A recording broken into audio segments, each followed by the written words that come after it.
মানুষ কতটা বড়লোক হলে আলু ভর্তাও বাজার থেকে কিনে খায় গাইস। ভাবা যায় আজকে আমিও বড়লোক হয়ে গেছি। হি হি হি হি হি।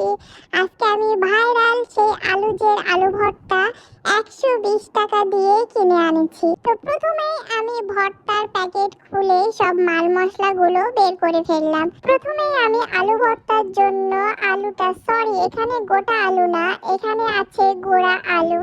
তা আমি প্রথমে ভেবেছিলাম এটা গোড়া দুধ। যাই হোক গাইস, এটা হচ্ছে বড়লোকসদের আলু।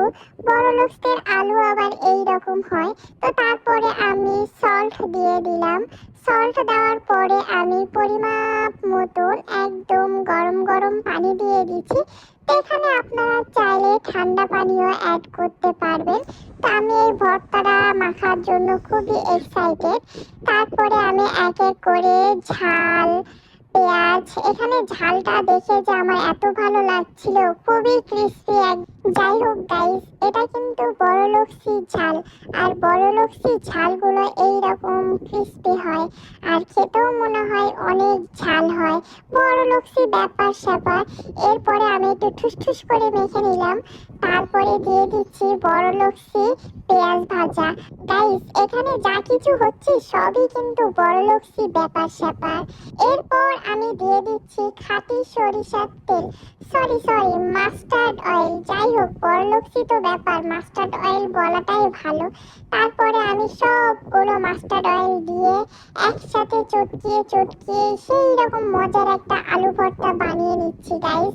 আমি জানি তোমরা এই আলু ভর্তা কখনোই খাওনি, কারণ এগুলো তো সব বড়লোকসের ব্যাপার। তারপরে খাওয়ার পরে বোঝা যাবে আসলে বড়লোকসদের আলু ভর্তা খেতে কেমন। আমি তো অবশ্যই রিভিউ দেবো।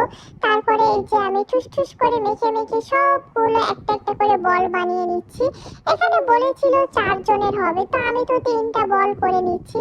আর খেয়ে দেখছি এতটা মজাদার হয়েছে, মনে হচ্ছে আমি 3টা গোল খেয়ে নেব। তারপরে এই যে আমার বরকে একটু বড়লোকসি করার জন্য তাকে একটু বড়লোকসি আলু ভর্তা দিয়ে বললাম একটু খেয়ে দেখো। তো সে খেয়ে তো পুরাই ফিদা। তো আসলে এটা খেতে কিন্তু অনেক মজা। আর এই রেসিপিটা যারা অলস তাদের জন্য একদম পারফেক্ট।